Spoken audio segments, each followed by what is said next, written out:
તમારો સારો સમય આવતા પહેલા તુલસીના છોડથી મળે છે આવા 5 સંકેત.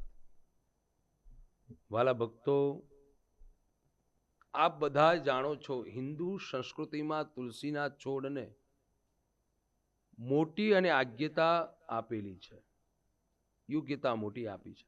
તુલસીના છોડમાં લક્ષ્મીજીનો વાસ છે. આપ બધાને ખ્યાલ હશે. કેટલાના ઘરે તુલસીનું પૂજન કરો છો? અત્યારે આંગળી ઊંચી કરી દે, તુલસીજી હશે નહીં ઘણા લોકોને ઘરે. હે? તો ન હોય તો લાવી દેજો. કારણ કે જે ઘરમાં તુલસીનો વાસ છે ત્યાં નારાયણનો વાસ છે, અને જે ઘરમાં લક્ષ્મી અને નારાયણનો વાસ છે ત્યાં સુખ પ્રાપ્તિ થાય છે ને થાય છે. ચોક્કસ સુખની પ્રાપ્તિ થાય. પણ તુલસીજીનો જે આ વાસ છે ત્યાં આગળ ખાસ મળતા 5 સંકેત. કયા 5 સંકેત તમને લાભ પાવે છે? શુભ કે અશુભ કયા સંકેતો છે? આપ જાણતા હશો કે ઘરમાં તુલસીજી હોય, લીલા પાન હોય, એ કદાચ નીચે ખરી જાય તો યોગ્ય વાત છે, પણ લાલ પાંદ થઈ અને નીચે ખરી જાય એ અશુભ સંકેત છે વાલા. બહુ અશુભ સંકેત છે. ઘણાના ઘરમાં તુલસીજી વનમાં ચાલ્યા જાય છે. અદ્ભુત એક કથા છે. તુલસીજી વનમાં ચાલ્યા જાય કારણ કે તમારો યોગ્ય સમયે તમે એને જલ સિંચિત ન થતું હોય, યોગ્ય સમયે તમે એનું જે જોઈએ પ્રમાણે ન કાર્ય કરો. તુલસી વનમાં ચાલ્યા જાય. હે? તુલસીજીને આપણે લાવી દઈએ પછી એમની સામું પણ ન જોઈએ, પાણી ચડાવી દઈએ. ઘણા બહેનો તો આ રીતે પાણી ચડાવે. ન ચડાવાય બહેનો, ખાસ યાદ રાખજો. ભાઈઓ બહેનો બધા જ વાલા ભક્તો, તુલસીજીને હાથમાં, ડાબા હાથમાં કળશ રાખી 5 આંગળીથી આ રીતે પાણીનું સિંચન બતાવ્યું છે. એના મૂળ સુધી પહોંચશે.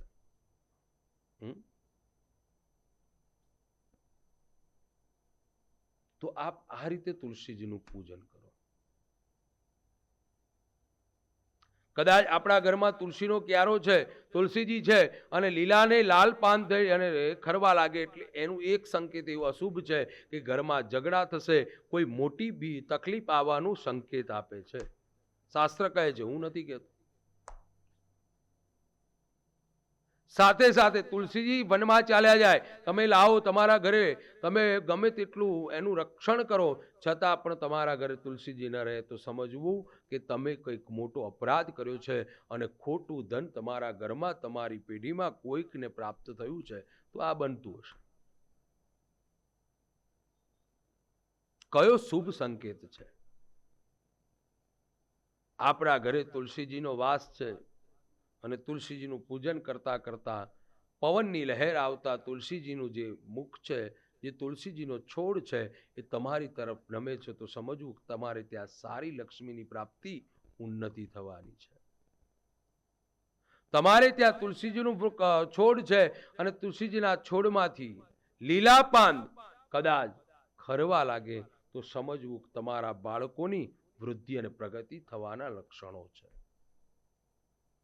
તમારે ત્યાં તુલસીનો ક્યારો છે, સુગંધિત તુલસી, પવન નથી, કોઈ લહેર નથી, છતાં પણ તુલસીની સુવાસ ઘરની તરફ પસરાઈ રહી છે, તો સમજી જવું તમારા પતિદેવને કોઈ પણ ધંધા, બિઝનેસ કે કોઈ પણ કાર્યશૈલીમાં સારામાં સારી સફળતાઓ પ્રાપ્ત થવાની છે. 3જા નંબરનું સંકેત એ છે, રાત્રે સુતા છો, તુલસીજી મનમાં સપનમાં આવે અને સપનમાં આવી અને તુલસીજીની આપ સરસ મજાની પૂજા કરી રહ્યા છો અને આ સંકેત જોવા મળે તો સમજવું કે આ શુભ સંકેત છે. તમારા જીવનમાં તમારે ત્યાં બાળક કે બાળકીની પ્રાપ્તિ થવાની છે. આ સંકેત છે. 5મા નંબરનું શુભ સંકેત એ છે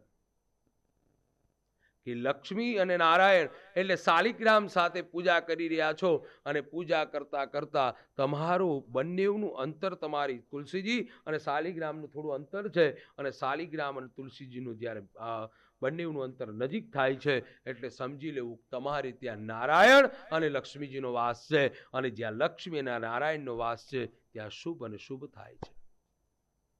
અશુભ સંકેત શું છે?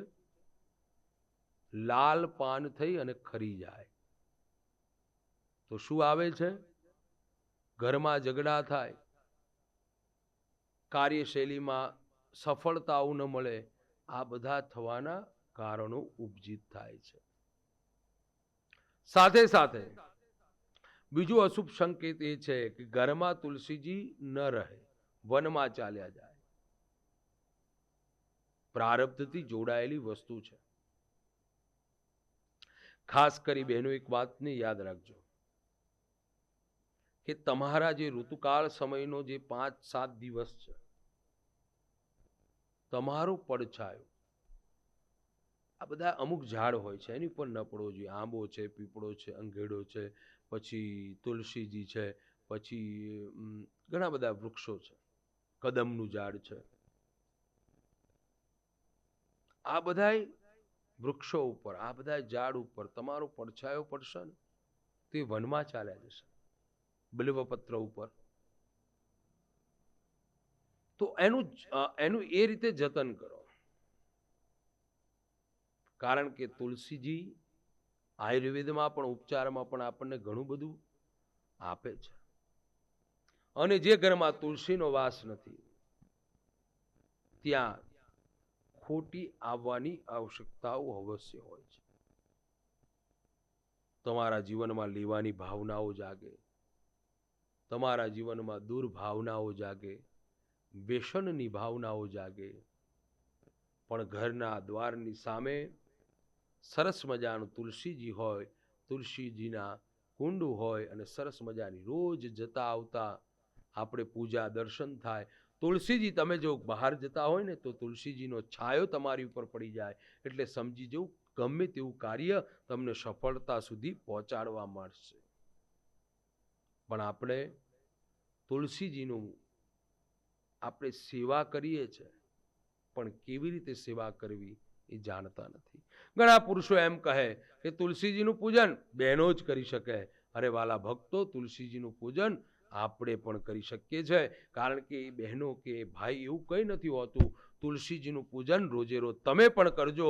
તમારા બિઝનેસ રોજગારમાં જે તકલીફ થશે એમાં ઉન્નતિ અને પ્રગતિ અવશ્ય થશે અને લક્ષ્મી નારાયણનો વાસ તમારા ઘરમાં ચોક્કસ થશે.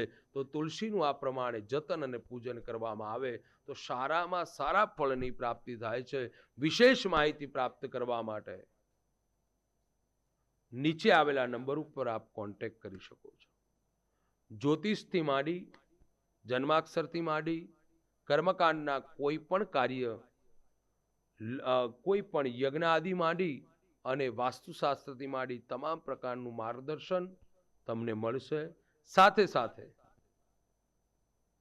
શ્રીમદ ભાગવત, દેવી ભાગવત, શિવ પુરાણ અને સત્સંગ કથાઓ જો આપ કરવા માંગતા હોય તો પણ માર્ગદર્શન મળી અને સારી કથાઓનું પણ આયોજન થઈ શકશે.